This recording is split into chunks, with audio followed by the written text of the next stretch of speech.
कार्तिक महात्म्य 14वां अध्याय। श्री नारद जी बोले, हे राजन, उस भक्तिमान त्रैलोक्य के स्वामी दैत्येंद्र जलंधर ने विधिवत हमारी पूजा की और हंसकर हाथ जोड़कर स्नेहपूर्वक वह बोला, हे देवर्षि, आप इस समय कहाँ से आ रहे हैं?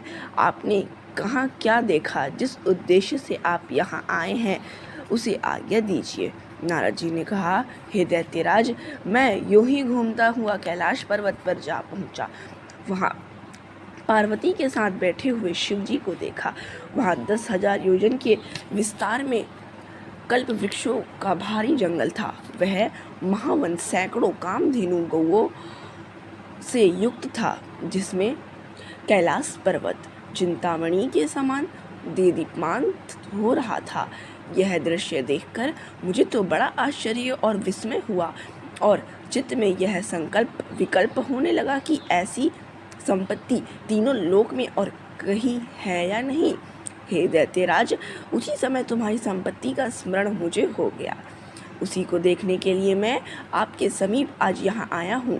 स्त्री के बिना तुम्हारी यह संपत्ति देखकर मैं भी इसी निष्कर्ष पर हूँ कि महादेव के अतिरिक्त कोई दूसरा त्रैलोक्य में समृद्धिशाली नहीं है। यद्यपि तुम्हारे वश में अनेक अप्सराएं तथा नाग कन्याएं हैं, तथापि इनमें से कोई भी पार्वती के भांति रूपवती नहीं है।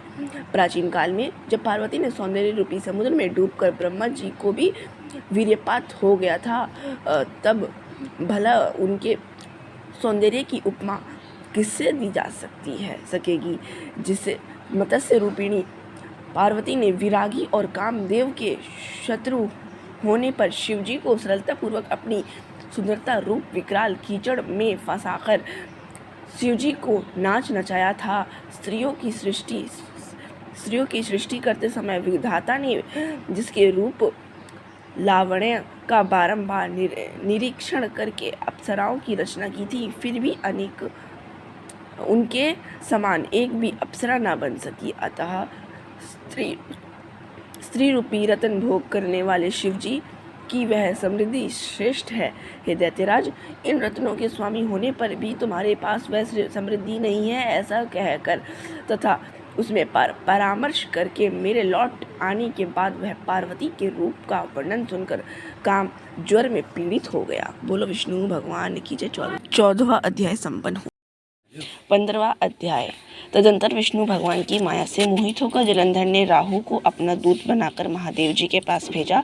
शुक्ल पक्ष के चंद्रमा की तरह शोभायमान कैलाश को राहु अपने शरीर की कालिमा से कृष्ण पक्ष की भांति काला करता हुआ कैलाश पर गया और द्वारपाल नंदीश्वर की आज्ञा अनुसार महादेव जी के पास जा उनकी भ्रिकुटी का संकेत पाकर राहु बोला, हे वृषध्वज, देवता और सर्पों के पूज्य तथा सकल रत्नों के स्वामी त्रिलोक्य के नाथ श्री महाराज जलंधर की आज्ञा सुनो।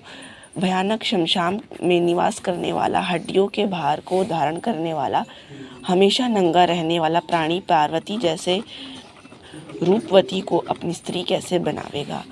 मैं सब रत्नों का स्वामी हूँ। पार्वती भी स्त्रियों में एक रत्न है, अतः यह मेरी स्त्री होने योग्य है। यह तुम्हारे जैसे भिक्षुक के योग्य नहीं हो सकती। नारद जी ने कहा, राहु इस तरह कह ही रहा था कि इतने में शंकर जी ने भ्रूम से वज्र के समान गरजता हुआ एक भयंकर पुरुष उत्पन्न हुआ, जिसका सिंह के समान बार बार मुख लपलपा रहा था, जिसके नेत्रों से भयानक अग्नि ज्वाला निकल रही थी और केश खड़े हो रहे थे।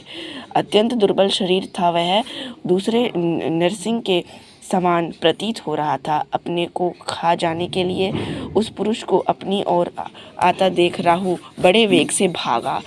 बाहर राहु को पकड़ ही लिया। वह पुरुष जब राहु को पकड़ के खाने के लिए उद्यत हुआ, तभी उसे महादेव जी ने रोक दिया और कहा कि यह पराधीन दूत है, इसे ना मारो, छोड़ दो। ऐसी बातें सुनकर उसने राहु को आकाश में ही छोड़ दिया। राहु के छोड़ने के बाद वह पुरुष महादेव जी की प्रार्थना करने लगा। उक्त पुरुष ने कहा कि हे द्विदेश, हे प्रभु, मैं अतिशय भूखा प्यासा हूँ, मुझे भूख अत्यंत कष्ट दे रही है, आप आज्ञा दें मैं क्या खाऊं? शिव जी ने कहा, शीघ्र अपने हाथ पैर का मांस खा लो। नारद जी ने कहा, शिव जी को आज्ञा पाकर वह अपने हाथ पैर का मांस इस प्रकार खा गया कि उसकी केवल सिर ही बच गया।